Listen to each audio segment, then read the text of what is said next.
into game here as the members and teammates are going to be dropping in for Purgatory, our third map in the rotation between Group A versus Group B. We got a closer to a vertical cut here between C1 all the way down to H9. Gotta really be aware on how you read the circle whenever it comes to Purgatory, because it is one of the maps with a body of water cutting through the middle, and you have three separate islands, 4 if you include the moat house to work with. So sometimes you end up at a fishing hut with half the circle in the water. That's where teams start to struggle. WNX already struggling as Sven is gonna get knocked down very early on. Yep, FRU once again in early competition once again. It's important that they win these bouts against them, as they've already found one. Oh, FRU still getting at least one knock here. So it's a 1 knock for 1 knock. No points secured just yet. They're going to get the revives before they start pushing in. Oh! Yeah, FRU trading 2. I'm surprised that Hawkeye landed a charge buster somehow, but it's not sufficient. Unfortunately, WNX, they will end up losing at least 2 of their members. Your Dope already starting to run away, but it might be a bit too late though. FRU thinking about chasing him down, and your Dope is out in the open. WNX looking for cover, as FRU have already secured at least 3 points. All I can say is maybe it's fence diff. It's it those fences can be a little annoying, I'm not going to lie, but as FRU being able to secure the entire squad here, except for Yadob, if they can finish him off, it's going to be free placements, but better yet, 1 extra point ain't going to hurt. Oh, he's in the waters. Ah, poor guy. Poor guy, getting peppered down. At least it's a pretty good start for FRU. It's one of those rounds. Whenever you hot drop someone, it happens, right? You're flipping the coin a little bit. And FRU. Well, at least for them, they're going to be able to breathe, right? Yeah. I'm looking at the map. I'm trying to see what some of the rotational paths are going to start looking like. I don't think they want to contest Marble Works because Farang likes to kind of spread out in that area and control a lot of space. I'm surprised that Jumbal is already is already crossing that river towards that dock side, just to kind of get a good read of the land. In fact, if you look at golf course, on the left island, there are only 2 teams, right? Farang and Marble Works, and you have DL Golf Course and Mount Villa. So this should be a very uninteractive area. Access, in fact, they already sent Xroy to one of the fishing huts to kind of check out if there are any other teams on the southern side, and they might see GeekFam. They might just see it, but if we come back here to VDR, they don't know that Kraken is literally all around them. Like, there are so many teams in this one spot, and now the fight actually begins between VDR and VIS. Oh, the Tetsuya from Mellows. Actually, that was definitely a visual glitch, because he poked Tweaks with the barrel of his gun, and Tweaks got knocked down. Yeah, he wasn't ready for that close quarter combat, as Ninja himself having to fight another Kraken member by himself, and Gal actually winning that out. Crazy. I mean, the early shotgun, this one, it's very, very effective. Only 2 pumps, but when you don't have those level 3 armor, you get shredded very... considering the fire rate for a shotgun, that one is pretty nutty. You know, VDR completely split from one another. Yeah, and Kraken, they should be able to clean up all the scraps here as VDR are in shambles. They are scrambling to get away. 2 members of them still alive. Actually, a 3rd member heading in the complete opposite direction as VIS have completely disengaged from the fight. Seiya just revealed himself by taking those shots, but I mean, Kraken, they're going to find him anyway. Seiya now has to fight his way out, but unfortunately, there's too many problems, too many angles to deal with.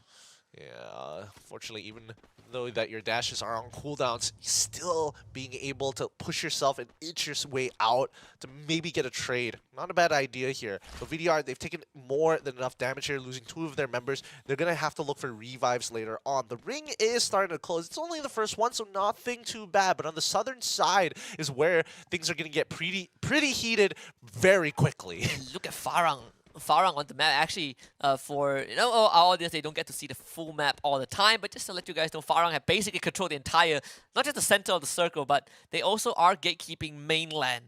The fact that you can travel between the body of water that freely, if you're Farang, it's very valuable movements. Speaking of which, northern side, as we're looking at Team Badud actually coming in with the rest of the members of Freedom Rumble down on the low ground here. They've got high ground to play, but not a lot of structure and cover to play with. They could slowly push on down, but honestly, do they really want to take this so early on?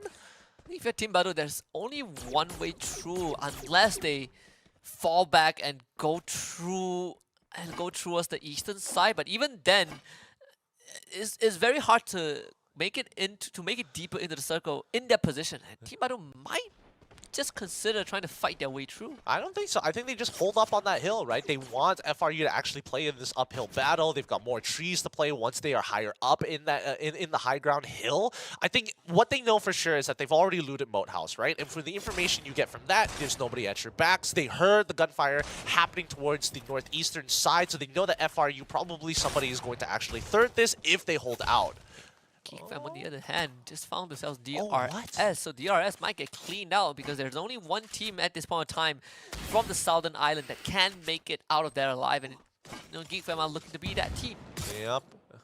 Unfortunately, DL has given up the island and gone back into the mainland and towards Brasilia. So the only people at GeekFam's backs is going to be Axis.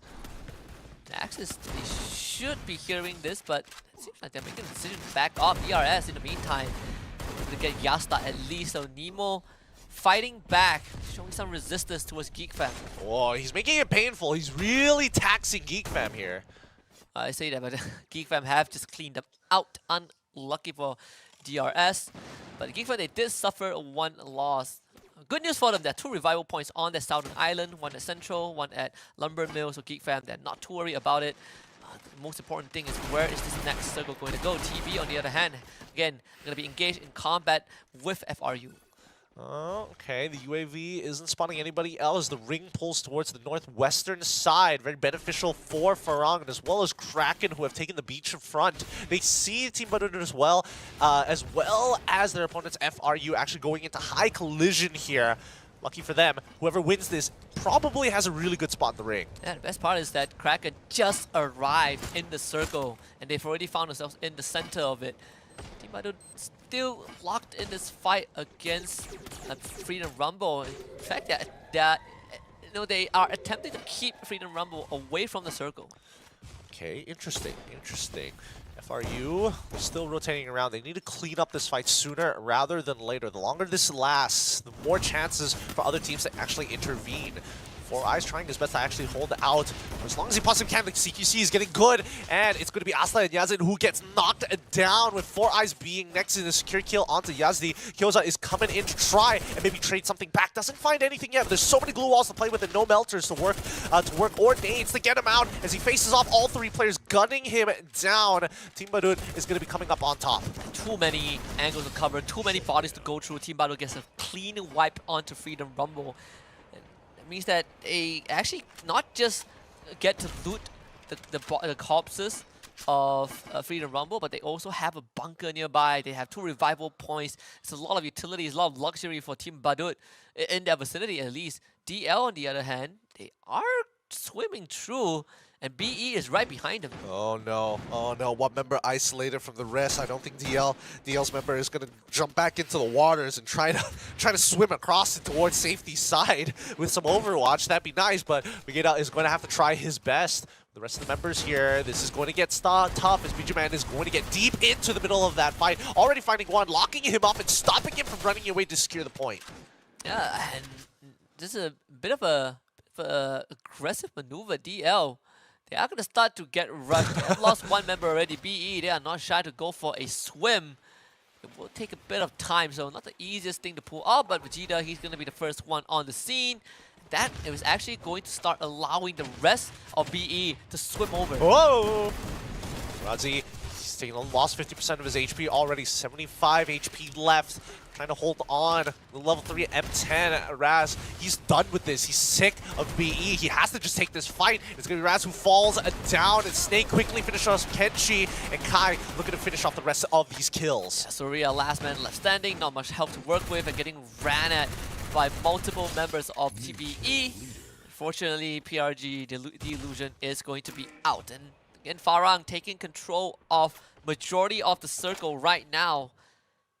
There's still a chance that the circle moves even closer to the body of water in the next rotation. And if it does, it is going to be bad news for teams like Axis. I mean, it'd be very, very unlucky. It's very likely for it to happen because it pulled towards the left. Now there's a good chance it might pull towards the right. Maybe even the northern side would be very beneficial for Team Badut, and as well as Visionaries, or maybe even for VDR, right? Because VDR, they've been winning out their fights so far. VIS trying to get that reset, but eventually one of these 2 teams will have to fall. But Team Badut actually taking a more northern side. So it pulls towards the northwestern side.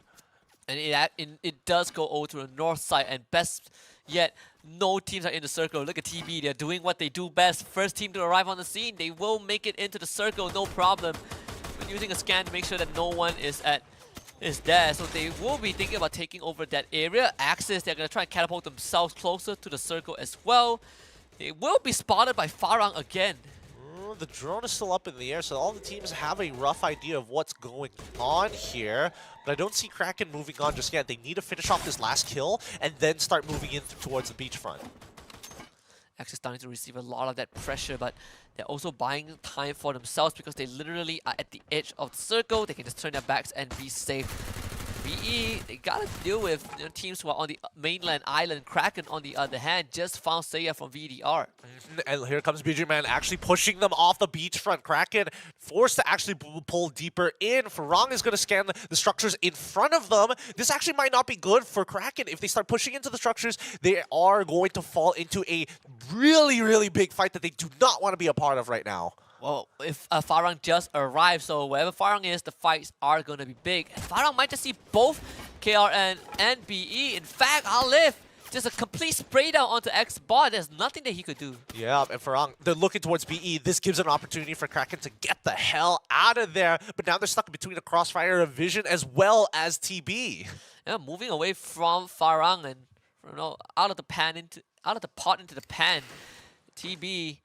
Yeah, actually running straight at KR in as well. Luki with the shot onto unknown. The fact that Kraken are stuck in that tower doesn't make it any better. Now the cluster and the sniper from afar is going to take off two members on the side of Kraken. Fortunately for them, they are out. Yep, but really nicely done. Great positioning coming in from Team Badut as they continue to rain hellfire towards VIS, holding the bridge side of the northern part of the map. UAV is going to be deployed just to kind of get some more information as the ring continues to pull closer towards the northwestern side. Axis finds the scan.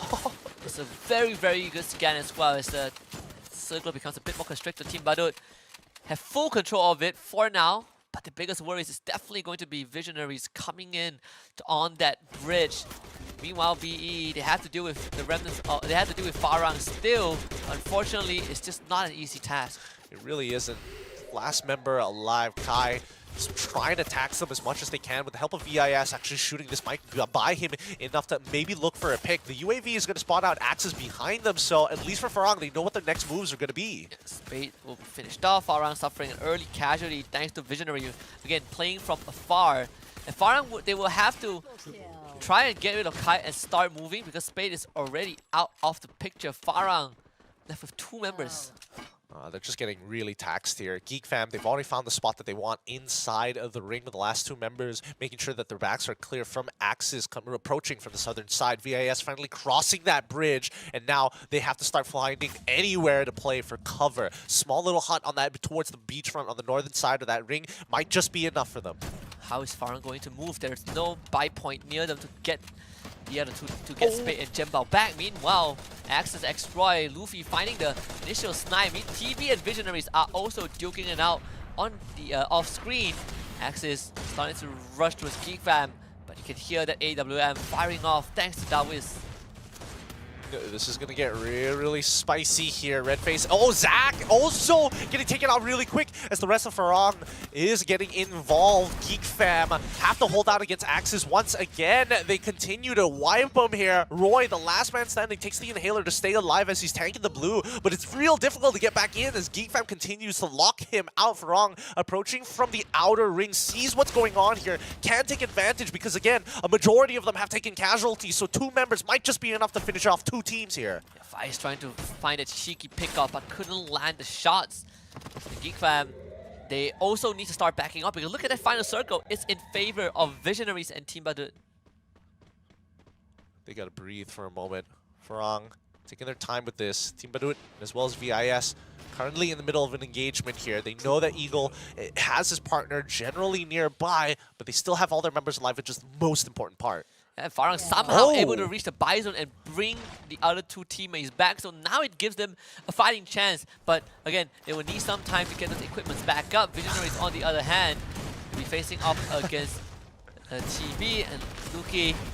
There's nowhere else for him to run. They will just completely shred him. All right, so that means Team Badut is also out. Farang going to be cleaning up the last remnants of Axis here. This should be a cleanup of a lifetime. Picking up their weapons, restocking themselves, getting ready for the final circle.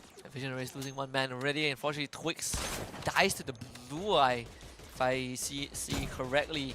And Faiz, what a shot to take out Axis. Right in the face, right in the face. Farang and now Envision being the last two teams here. Second one, final ring. This is where it's all or nothing as Toby and Eagle are starting to approach Aleph. And the penetration from the AWM on the glue wall is going to really matter at this point. Look at Farang. They saw Eagle already. Spade is gonna start to work down that health bar. Unfortunately, Toby gets knocked down. First, Eagle is trying to kind of play some distraction, but unfortunately, there's nothing much that he could do. Another snipe from afar. My goodness. With Farang, they just do not miss. And Chessman left to his own devices. One of the best supports, one of the best snipers we have from the Philippines, but CQC has always been his Achilles heel. And Farang knows that. They're just gonna go gun him down and secure themselves the second booyah of the day. Woo! Farang on fire here, clutching it out, being able to clear off both Axis and Geek Fam and getting the buyback just in time for that final ring. Second booyah of the day. Farang looking strong. Looking mighty fine this game. Not as high kill count as the first two, but nonetheless still very, very impressive. I believe they ended this round with 13 kills and a booyah, so that's another 25 points. And the best part is that the Geek Fam, they didn't finish as strong. Axis didn't